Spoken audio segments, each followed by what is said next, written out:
इरा अगं काय करतेस? हा, तिची अवस्था तर बघ. त्या बिचारीला किती प्रश्न विचारशील? वहिनी, तुम्ही सारखं सारखं तिची बाजू का घेताय?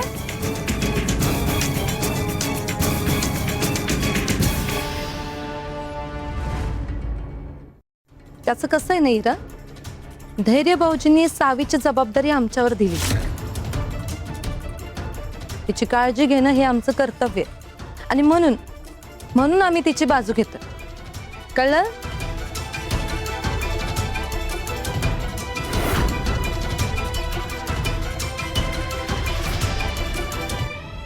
आणि आता तू इथून जाशील की हा सगळा प्रकार धैर्य भाऊजींच्या कानावर घालून?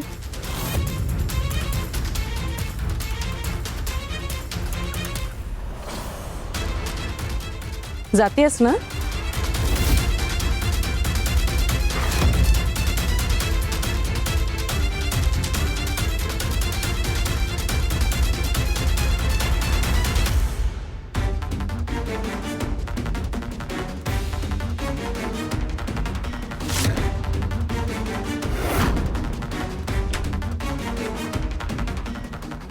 सावी, काय झालं? काही कळलंय का? नाही ना वहिनी. मी रूम मध्ये यायच्या आधीच दामिनी मॅडमनी फोन ठेवला. त्यांच्या डोक्यात काय चाललंय मला काहीच कळलं नाही. आता सुधाकर काका धैर्यांना भेटले पाहिजेत, तेवढीच एक आशा आहे.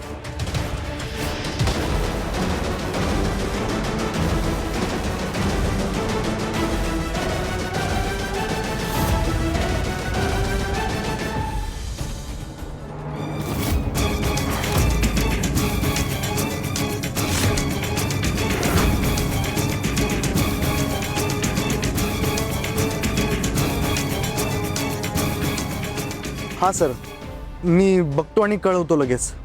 हां. इन्स्पेक्टर साहेब, तुम्ही फोन करून सांगितलं की सुधाकर काकांचा मोबाईल सापडलाय. सुधाकर काका सापडलेत का?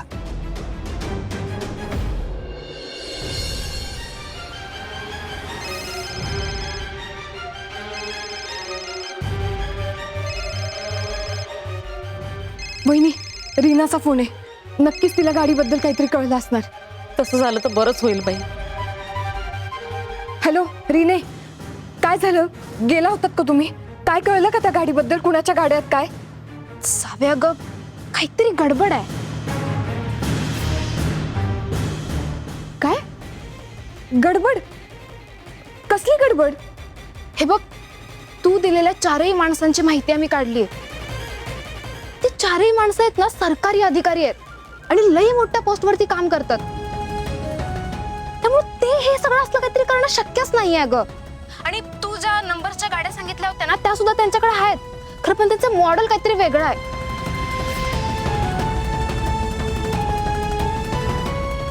अगं पण असं कसं शक्य आहे? सुधाकर काकांनी चुकीचा नंबर दिला नसेल ना? साव्या ग, एवढी शोधाशोध करून सुद्धा यांना काहीच फायदा झालेला नाही. मला काही कळतच नाहीये आता. रीने, मी तुला नंतर फोन करते. बर ठीक आहे. काय चाललंय सगळं? मला काहीच कळत नाहीये.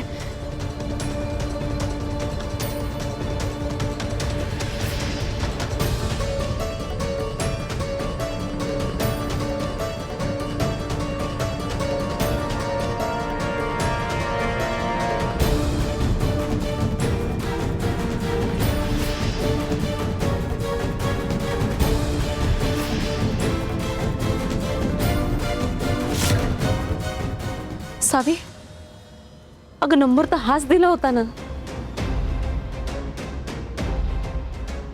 नाही बहिणी, आपण दामिनी मॅडमला खूप हलक्यात घेतले. मला माहिती आहे, नक्कीच दामिनी मॅडमने त्या गाडीची नंबर प्लेट बदलली असणार.